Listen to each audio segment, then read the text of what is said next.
You're listening to PetLifeRadio.com. Is your pet stressed out? Does your pet need annual vaccines? Which pet is best for a child? Would you know if your dog was in pain? Pet Life Radio presents The Pet Doctor, where you'll learn everything about keeping your pet healthy and happy.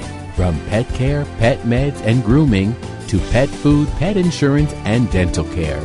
This is the place to find out everything there is to know about pet wellness. Whether you have a dog, cat, reptile, or rabbit, you'll find answers for your pets straight from the vets.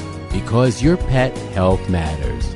Please welcome your Pet Doctor host, veterinary media consultant, and veterinarian, Dr. Bernadine Cruz. Pet birds. They may weigh only ounces or be as big as a cat. Their voices may be quiet coos or an ear-splitting squawk. It's estimated that over 5 million households share their homes with these winged creatures. Though they don't require yearly vaccines, periodic visits to a veterinarian trained in avian medicine can help ensure that your feathered friend lives a long and healthy life. This show will answer the questions. So, what bird is best for you? How can nutrition and routine well bird checkups help to keep your bird healthy? What do you do if you think your bird is ill? And can you really spay a budgie? I'm Dr. Bernadine Cruz, and today we're going to be talking to Dr. Larry Nemitz, a bird specialist. We'll be right back after these few messages.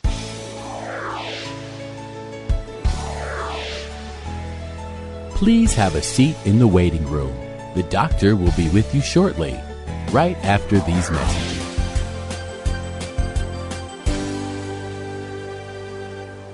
Flight 291 is now boarded. All passengers, please proceed to gate 4. And who's this traveling with us today? This is Bailey. She's never flown Midwest Airlines before. Hi, Bailey. She'll be fine. We take special care of our traveling pets. In fact, our Premier Pet program was created by an employee and dog lover who believes that pets should be handled as precious cargo.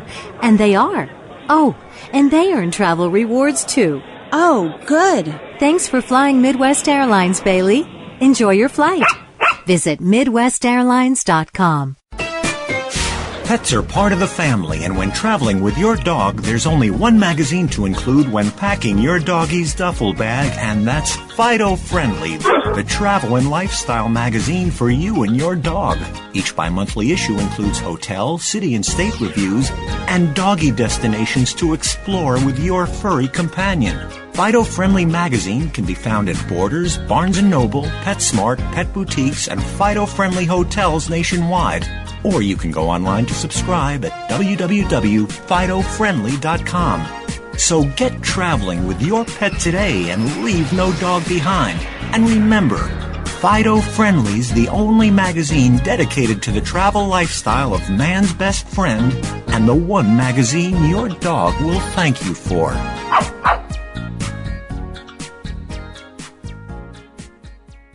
Welcome to Personals.com. As a fellow cat owner, I know how finicky we are. From our friendships to our loves to just about everything. Not any old website is going to satisfy us. Here at Personals.com, cat lovers from all walks of life can celebrate the photos, the stories, and videos of their beloved family member. And if you're single, here's your chance to meet someone who's perfect for you. Share your personality today for free. See you soon. Personals.com. That's Personals.com. Finally, a place to meet that special person. Here's the story of a lovely lady who is bringing up 3 very lovely goals. Join us every week on Wings and Things with your host, Susan Chamberlain, and get a bird's eye view of everything there is to know about pet birds and how to make your frequent flyer a happy camper. Wings and Things. That's the way we became the Birdie Bunch. Only on PetLifeRadio.com. Let's Talk Pets on PetLifeRadio.com. Welcome back to the Pet Doctor on Pet Life Radio. with Dr. Bernadine Cruz. The doctor is in and will see you now. So, Dr. Nemitz, thank you so much for being with us today. I hear the little cheeky bird in the background. What is that? Oh, it's called a Myers parrot. It's a bird from Africa, and it's actually my personal pet, so it sort of lives with me, or I should say I live with it. Well, we're talking about getting birds, so this is your personal bird. How did you first get into birds? Because being a companion animal veterinarian, I know there aren't a lot of bird specialists out there. You're one of the very few in the United States. Yeah, it's sort of, I guess it started as a labor of love. I mean, I've been around birds since I was 4 years old, and, they were, an intrigue, like I think as a kid. And then you had your first little budgie as a pet, I think when I was 6. And as I grew up and got interested in veterinary medicine, and it just fascinated me, but there wasn't much knowledge, and so I searched it out and found people that actually had the same interest I did. And now, years later, all I do is treat birds. So that is your entire practice. You only treat birds, correct? Since 1994. That's pretty much it. So if somebody wanted to get a bird for their child, for instance, what's a good starter bird? Because you go into some of these bird stores and you see these awesome, huge parrots and cockatoos, and you fall in love with them because they're just so intelligent, but they really can be a handful, can't they? Oh yeah, and they can be even dangerous because their beaks are quite capable of inflicting a lot of pain. And so, again, if you're saying for like a child, depends on the age. For the most part, if they're going to handle it, I usually don't recommend birds as pets for children under 12, just because they don't know their forces. And for some of the smaller birds, is what I recommend. The human can be actually a risk to the bird because they can sometimes actually crush them with their hands. Nice birdie, swoosh. Yes. Right. And unfortunately, we've seen a few accidents like that. Some I've saved and some I haven't. So that's the really young kids. Other than that, then when they get a little older, as far as the inexperienced person, I really enjoy the little budgie. It's called a budgerigard, even though we call it a parakeet in the United States. And they came originally from England a couple hundred years ago here. And then cockatiels. I mean, for a good starter, those two have a lot of personality.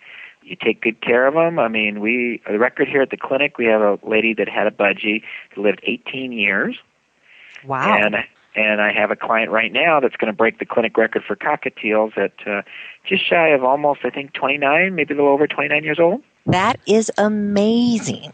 So if you want to start off something small, a little budgie or a cockatiel is good. Somebody wants a bird that talks. Now, how can they talk? Because they don't have vocal cords like we do. So what makes a bird talk, and what are some of the good starter birds that can talk? Well, actually, they have something that replaces a sort of a vocal cord. Instead of, we have a larynx up in our, in our throat. They actually down in their chest where their trachea splits. They actually have these little membranes that they can control, and that's how they create voice. So it's just in a different location, but basically through air movement and tension of these little membranes, they can that's what allows them to vocalize. Now, still, budgies and cockatiels can talk. They're not known for being phenomenal talkers, but with people that start with what we call a hand-fed baby, something that was raised by humans. I have a lot of my clients. I have one client that has a budgie, I think, has over a 40-word vocabulary. So the small birds better than a lot of children. So they do have quite a capacity for that. As you move into the bigger birds, oh my gosh, there's so many. I would say the mid-sized birds are what we call the conures.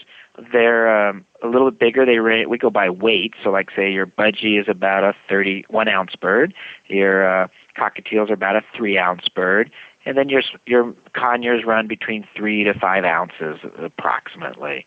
And they make a good, what's called a green cheek conure. They make an excellent, good little bird that has a little bit more fight to it, but still relatively small and manageable. You were mentioning a hand-raised baby. Now, oftentimes you'll go into a pet store and you'll see a bird and it says it's hand-raised, and you look at another one going, that one is about 3 times more expensive at least than this other little bird. Why would somebody want to get a hand-raised baby? Well, actually, in California, it's the only thing you can really get anymore, unless you get I call a used bird, someone that unfortunately had to give up their bird and might have a resell it, like, that would be an older bird.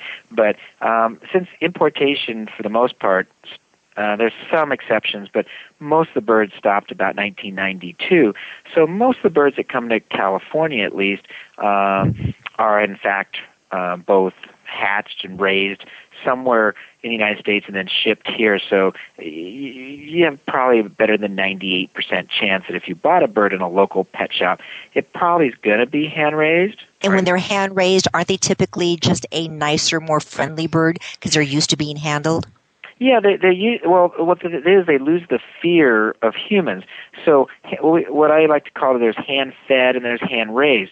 So people that just hand-fed them but didn't spend much quality time with them, they still can be fearful and they still can be more biting. And so you still have to do, be a good shopper and check and see how the bird interacts with you. But if they spend some quality time, the breeder that raised the bird, they make generally much better pets because they're already used to humans. They're not fearful of us and they're not afraid of us, so that makes it nice.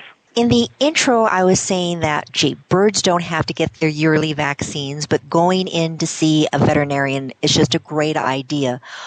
How often would you say a bird should come in to see someone such as yourself, an avian specialist? And, what are some of the indications that a pet owner would say, I think my bird's not doing well? Well, the first thing is I'm a very big proponent of preventive medicine because birds being a wild animal, they've been in our society for so long, people assume that they're domestic, like our dogs and cats that we have. And yet they're very much still very wild and instinctive. And so they're being that and being what we call a prey species, not a predator like dogs and cats or humans, they hide their illnesses much better. So I always recommend when people buy a new bird is they should find a local avian vet in their area that's trained in, doing bird medicine and get a checkup literally within the first few days after they purchase it and make sure that what you thought you bought was healthy is really healthy. And that usually involves weighing the bird, usually doing a little blood test, depends on the species, and they can actually sometimes find a lot of things that the owner had no idea about and get you on a good program, diet, care. And then from there, most of my clients only see me once a year. And we do a follow-up, and we check them and make sure, as I call it, they don't get too far off the norm. And that way, I have some of my clients have been with me actually my entire 20 years, and their birds have never been sick once. That's doing pretty well. So it is correct. Birds do not need vaccines. No, there is over the years, there have been some vaccines. But luckily, we've eradicated some disease in the United States, so then the vaccines were no longer necessary. At the current state now, there's only one vaccine for what we call the citizens. Those are all the hookbills, like parakeets, cockatiels, the macaws you mentioned, and that's called polyoma, and it's to prevent against polyoma virus. The other vaccine that's available is strictly for canaries, and it's for a pox virus, which we see actually in California about every summer. There's outbreaks of it caused by mosquitoes, and we can vaccinate the canaries and prevent that disease because it can kill them. I can just imagine this teeny weeny little needle going into a little canary. You're saying that this particular pox virus is carried by mosquitoes. And a question that I had for you, for quite a while, I had birds, and every once in a while I thought it would be nice, in their little cages, I took them outside to get some fresh air. Is that really necessary to do, to get your birds outside every once in a while so they can see what their feathered neighbors, their wild friends are doing? Yes, but not for that reason. Birds are no different than humans. We need ultraviolet light to activate vitamin D so we can get possible calcium absorption.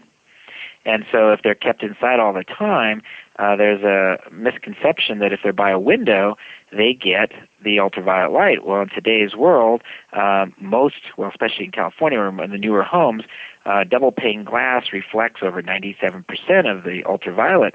So the birds actually can become bone deficient. Actually, I saw 2 cases this week that one bird broke its leg by just walking. The bones had got so thin they just collapsed, and another bird was just very weak. It couldn't walk, but luckily nothing broke, and they never got outside. And so it's osteoporosis for birds. Exactly. So in general, I have this little bird that's sitting on its perch in its cage. Most people think you go to the pet store and here's your seed. You put the seed in there, and if you're a really good bird owner, you're going to put some Vites in the water. It's done. I don't need to do anything more.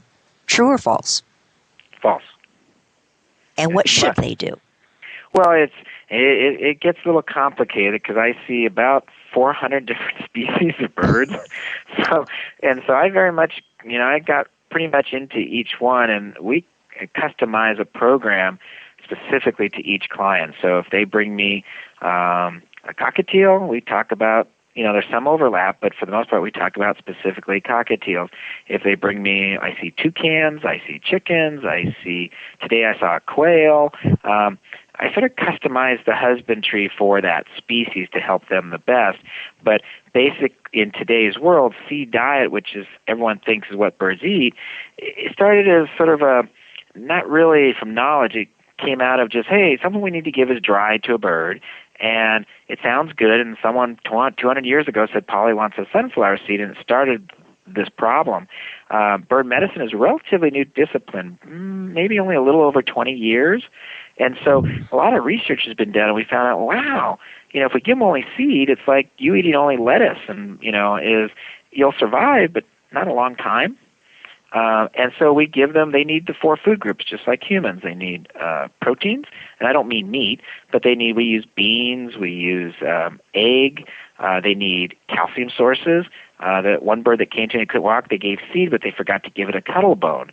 And a cuttle bone comes from the cuttlefish, and they sell it in most pet stores, and that's what they need for their bone structure for those small birds. Bring it fast forward to the most current technologies, we have commercial pellets, which like how we feed our dogs and cats for many years. You feed a dog food, which is a pellet, or a cat food, and then every bite is formulated, to be the optimum nutrition. And pellets now actually have been available in the United States for almost 30 years, but because they're very small companies, the general public is just unaware of them even today. And that's one of the things that I educate people to help them.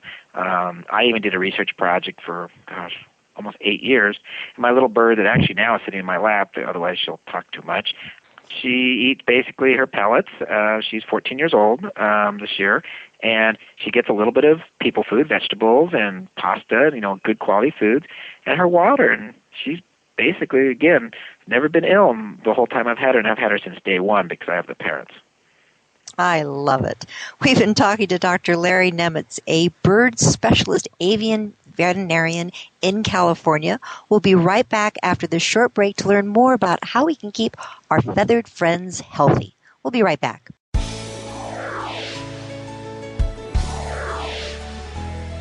Please have a seat in the waiting room. The doctor will be with you shortly, right after these messages.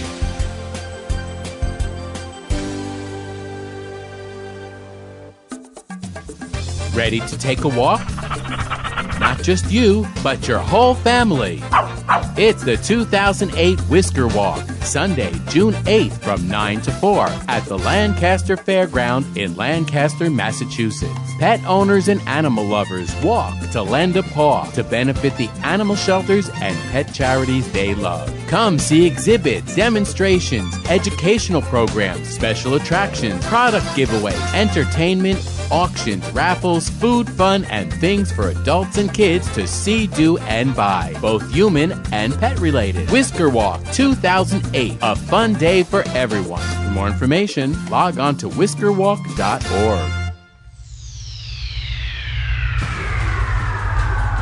Greetings, human. What planet am I on? Welcome to Pet Planet. Here's a copy of Pet Planet Magazine, Florida's most informative and fun pet resource magazine. It features heartwarming stories and informative articles from local and national pet experts. Excellent. Pet Planet Magazine offers Operation Planet Rescue, helping rescued pets find new homes. And it's available at 500 locations in South and Central Florida and 24/7 on the internet at petplanetmagazine.com. If you're out and about with your pet, you may be featured in Paparazzi, candid pictures of you and your pet. For up-to-date pet-friendly events, activities, and pet-related services and products, Pet Planet Magazine is your final destination. I shall take this magazine home with me. Back to your home planet? No, to my condo in Boca. Pet Planet Magazine. Check them out at www.petplanetmagazine.com or 352-394-8578. It's out of this world.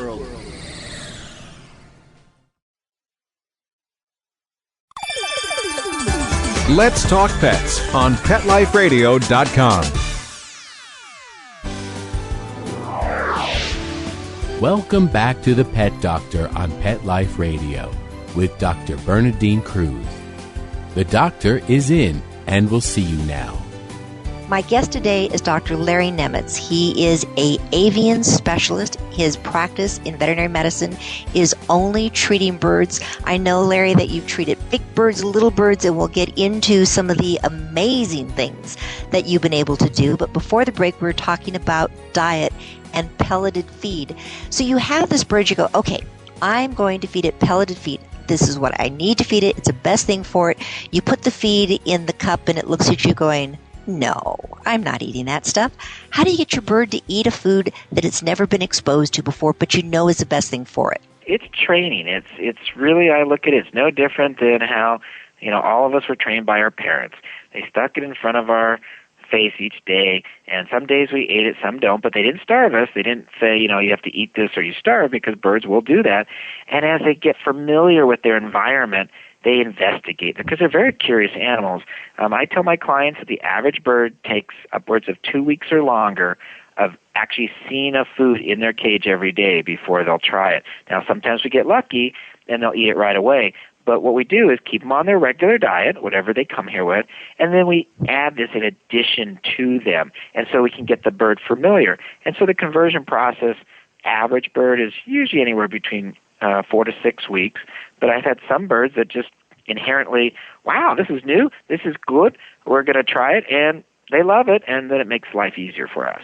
If it was only so easy with my grandchildren, I'd try it. Keep offering them they go, no way, Grandma, we're not eating that stuff. Try again. Next. Right.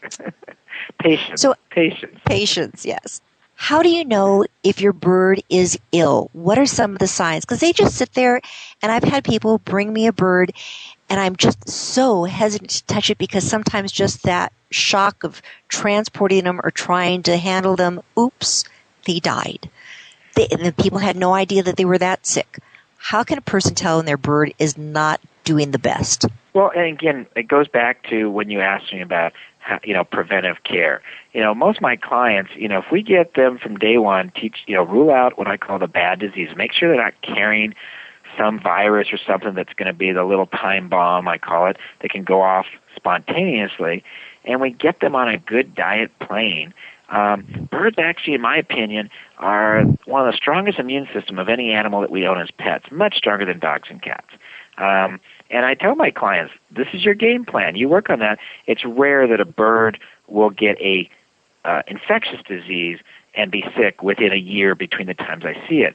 And so most of my clients, the things they have to worry about is mostly traumas, poisonings, and because in the household, our environment is very dangerous to birds because they get their little beaks, they chew on everything. So the main thing to look for is something that's different from the norm. And that's where my clients actually help me, because they see their birds every day. I see them maybe once a year or twice a year, depends on if we do their grooming. And so if they notice, like, say, an African gray that's known for being a pretty good talker. If a African gray talks a little bit every day and then suddenly stops talking, that's not normal and should be investigated by a vet, even if they're eating and drinking, because when they lose their voice, that is usually a very serious problem. But people say, but he seems great, he's eating. But it's not normal, and you don't want it to wait. So it's changes from what they perceive as normal is worth investigating, because birds tend to eat no matter what, because in the wild, if the predators can only look at their eating habits, so when a bird doesn't eat, that's the weak one, that's the one they're going to go after. What would be some other signs? So not talking, what can be some other signs that bird's just not doing right? Obviously, the old standard, which we don't like to hear when people call us on the phone, is, well, he's not moving around much and he's on the bottom of the cage. That's usually the bird's trying to say, we're trying to die, unfortunately. That's usually a much more serious thing. Changes in attitude. Like I said, he always ate his food and suddenly didn't. It's rare that birds stop eating, but if they don't eat eat, that's usually also very serious because most birds will eat till they literally die. So if they stop eating, that's pretty serious. I teach my clients how to do, I call it the once a week 5-second physical. And so since a lot of my clients can handle their birds and pet them, that they actually run their hand over their back, which takes 3 seconds, and they run it under their belly, and they feel. And I teach them how to get used to what's normal. And so if they say feel a swollen belly, well, that's not normal. They have a big pectoral, chest muscle, like when you buy a chicken, it's mostly the breast. Well, if they start losing weight, that's where they'll lose it first. So if they seem a little thin, that's also abnormal. And most clients can learn very quickly, and that's why I call it the 5-second physical, and they can do it at home, and I recommend once a week so they can notice any difference. And if they see a problem, again, that is worthwhile to then get that looked at by some avian vet, and then they can weigh the bird and actually take it further from there. You had mentioned earlier about birds loving to get into everything. I know a lot of people let their birds run or fly free in the house. What are some of the common poisons that they can get into, things that can be toxic to a bird? Oh my gosh, it's endless. I have my website. I have actually 4 pages of things, and it's not complete. Just in the last week, we had 2 zinc poisoning cases. One bird got a hold of a Hot Wheels Matchbox-like car and actually chewed it and swallowed the metal and got zinc poisoning. We did save it. So people think of lead, but this was zinc, all right? Oh yeah, zinc is very toxic. Lead. In 2005, I actually counted my cases. I had 36 confirmed cases of lead poisoning in 2005. So that was an average of 3 a month. What are they chewing on to get the lead poisoning? Oh my gosh, it's amazing how many things have lead. A lot of, I call it knickknacks, but one lady was a charm bracelet. There's a lot of little charms hanging up. They are lead. A lot of pot metal, different kinds of poor quality steel have lead in them. Of course, the classics are linoleum floor, and you go like, what do they do on a linoleum floor? Well, if you let your bird walk around the house and it's an older house, they get to the edges of things. I literally eat the floor. So that has lead. A lot of times we don't always find, fishing weights, people that have curtains in their house, in the edges of the curtains, they sew soft lead weights into that. So if the birds chew on that, they can actually get the lead from that. Aluminum windows. How about different plants? Aluminum windows. You think aluminum's pretty innocuous? Yes, but the solder has lead in it. Ah. How about plants?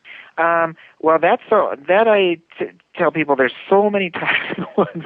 We just make a list of the safe ones because I think, again, I have a handout on my website that says toxic plants of the Southwest, and I think there's 500 on that list. So for the most part, my answer is unless we tell you it's safe, don't get them near plants because there's too many toxic ones. Of course, the classic is poinsettia that we see, during the holiday season. Dumb cane is an ornamental that people use. Even eucalyptus, which is a tree, of course, but people perceive it non-toxic. Well, the branches, if they're dried, are non-toxic, and they use those for purchase for birds a lot. But the leaves and the sap the sap is toxic, but the leaves actually carry aspergillosis, which is a very serious fungal disease, and that also can be very dangerous to the bird. Actually, I have a bird in the clinic right now. That's what I think it has. My goodness. I know we're going to say this at the end, but if you could give everyone right now your website so they can go to it to see these 5 pages of everything that your bird should not chew on. Oh, sure. It's very simple. It's, of course, www.thebirdclinic, so it's no spaces, so THEBirdClinic.com. And there's actually 17 handouts on the handout section. And there's a lot of information for people, and that's how I built that, to help people educate so hopefully they don't have an accident. So they can use it, and there's handouts there for them, plus there's references to help people find vets in different parts of the world because we have an organization, Association of Avian Veterinarians, and they have a website as well that's very helpful. It's actually AAV, or Apple Victor, .org, and they have a listing throughout the world of people that are members, veterinarians, to help them find a good vet in their area. And that's great. Since this is the internet, people can be listening to this throughout the world. One of the things that I was looking at your internet site, it was talking about microchipping birds. People think, microchipping a bird? Where would you put it? Why would you put it? And that's actually a funny thing, because I always laugh about how things are developed, and yet people remember them by what it's most commonly used. And it's used a lot in dogs, of course, and the shelters in Southern California scan for it.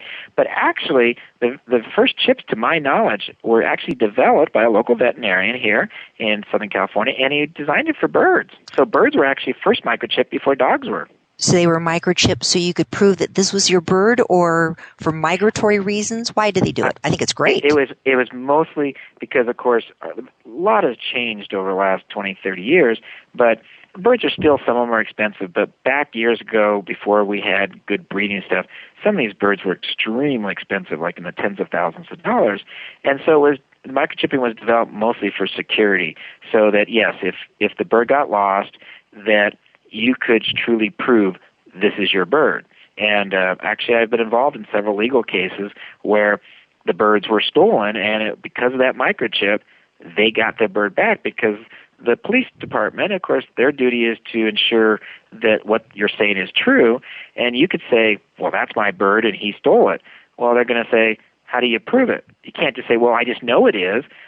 They can't help. Where a microchip is injected, actually, we put that into their breast muscle, and it's done with an injection, and we do it when they're awake. It's like just giving a little shot, and it's embedded such that stays there the rest of their life. Like my little bird here that I have, she's had her microchip when she was a youngster, and it's impossible to remove, unless the bird dies. And we use a radio reader and can read it, and it's registered to me, and that way we know without a doubt that it's my bird. Excellent. And people have to realize this is not a LoJack system. You can't cruise the neighborhood looking up in the trees for your bird that may have gotten away. No, I do tell people, I look at more of an insurance policy. I say, if your bird gets away, it's not going to find it. But if someone does find it, it's your only chance to get your bird back. And I had, these just happened last few years. I had a gentleman that he used to let his birds fly, and not just inside, but outside. And he said they always came back. And I told him, I said, well, I hate to inform you, but one day they're not going to come back. So if you insist on doing this, in my opinion, not responsible thing, at least microchip your birds so when they do fly away, you got a chance to get them back. So at least he complied, and we microchipped both his macaws. And it was 3.5 years later, lo and behold, they did fly away. And he lived in Orange, and they ended up in Huntington Beach. And that is how many miles for people who don't realize what that distance is? It depends on which part. I don't remember, but it's a good 20-plus miles. And as the bird flies, yes. Right, as the bird flies. And I don't know if the birds got a little help by a car. I'm not sure if they flew over a few days, but that's where they ended up, and they were turned into a shelter, and lo and behold, of course, they scanned for microchips. And all my clients, actually, the chips are registered to me since I'm more available than they are. And I got a phone call saying we got these two birds here, and we looked them up on our computer, and he actually got his birds back. And the birds stayed together? Yeah, well, sometimes that happens. Sometimes not. He was very lucky. These birds were, I forgot how many year old they were. Amazing. And we had one other one just happened to be, they lived in Huntington Beach, an African gray, and they had it out on the balcony, which they do often, so it would get sunlight. And there was a big, huge wind, I guess, gust or whatever, and blew the bird off the balcony. And since it was clipped, it couldn't fly, but it landed nicely. So they saw the bird gone, so they immediately ran out the house and went down to the beach and searched for it. Well, the bird, I guess, walked away, and they couldn't find it. So it wasn't found, and, they called me, and I said, well, keep looking and put out some signs. Well, 3 months later, it showed up at a shelter. And what happened was some child picked up the bird. It was very tame, took it home. They didn't know. They thought it was found. They kept it as a pet for a while and then realized that maybe this doesn't work, and then they took it to a shelter. But because of that chip, the shelter called us, and they got their bird back 3 months later. Great insurance policy. That is amazing. And very inexpensive for that kind of insurance. Well, some other things that are amazing are some surgical procedures that you have done on birds. I know you were saying today, just before we got on air, that you had completed a 2.5-hour procedure, if I remember correctly. And what were you doing? It was a cockatiel. Again, it's weighed about 100 grams, which is about 3.5 ounces. And it was laying eggs in the past, but it started, again, the owner thought there was a swelling in its belly, and so that's what they brought it in. And once we did a workup, it appeared that it actually had not just one, but about 10 parts of eggs inside of it. And that is very abnormal. So I was suspicious it might have cancer, and I told them, unfortunately, the only option here is we got to try to do surgery, and if we're lucky, we'll, get through it. But without it, this bird would surely, pass away. And so they decided they wanted to. They love this little bird. And so that was the surgery day, and basically I removed, it had uterine cancer, and then it also had the ovaries conformed cysts, which is not normal, and I think we removed about 12 cysts. Cumulatively, I think we just weighed it a little while ago. I think we pulled out about 28% of its body weight. That's one way to lose weight, that's for sure. Not the way I would recommend, but the bird is actually, I'm very happy. We talked to the owner earlier today. The bird made it, and it's starting to look like it wants some food, and then later on this evening I'm going to force feed it because, of course, it takes a lot out of them when they lose that much weight. And hopefully, once we get the pathology back to confirm what type, I'm working on some research using some chemotherapy for certain cancers, and I've had some really good success with. We have one client in L.A. that her bird has ovarian cancer, which is usually very terminal. We get about 6 months, and her bird has broken all the records. We're at a little over 3 years now. So it seems as though diagnostics, treatment, surgery for birds is definitely in this whole new world where many people would say, are you kidding me? What are some of the advances that you now have available to you that are allowing you to just provide this great quality of care? A couple things is about several years, now it's been probably, 05. So probably it was maybe 03. I'm sure everybody knows what digital is because obviously what this talk is on a digital environment. Well, there's also digital radiographs, and it's been in the human world, and then it's coming now very big into the veterinary world. And what it allows us to do is, the big problem is in the small birds, when we take a normal radiograph, it's a picture. So you're limited to how big it is. And so our eyes are very hard to perceive these very, very small things. So either a big bird with a small problem or a small bird with even a big problem because we can't perceive it. So I worked with a company, and we spent about 2 years, and they came from the human side, and they developed a high-resolution digital system for my clinic that we just opened this new clinic about 8 months ago. And now I can magnify a little budgie, a little parakeet, and I can get up to sometimes 15 times magnification and actually see now a lot. So therefore, if we can see it, we can fix it. If we can't see it, so you don't have to have your romper room glasses anymore. You can actually see. Very good. That's impressive. Now, most people would never think that you could do surgery on a budgie. So there's anesthetics that you use. There's anesthesia machines. Can you use little endotracheal tubes on them, little tubes down their airways? Yes. Other than special situations, anything bigger than, we go by grams. Everything's based on weight and stuff. But basically, any bird over about 100 grams, we intubate. As you say, we put a little air tube down so we get what we call the best air exchange. Now, as you know, with dogs and cats, they use cuffed tubes to get a perfect seal. Birds, we can't because their tracheas are complete, and actually it will cause damage to the trachea. So these tubes are basically, just think of them as properly sized little straws, but of course they're sterile, they're cleaned and stuff like that. And it just gives us a more positive airway to make sure that we get the best, dialed in anesthetic and oxygen mixture.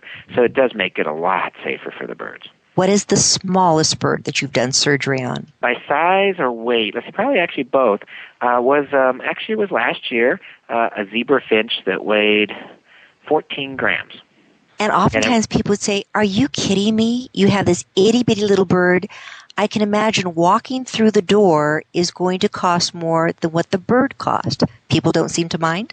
No, because, I found over the years that when it comes to animals in general, it's sort of like I always joke is, kids didn't cost you anything to have. I mean, you got them out, but they cost you a hell of a lot.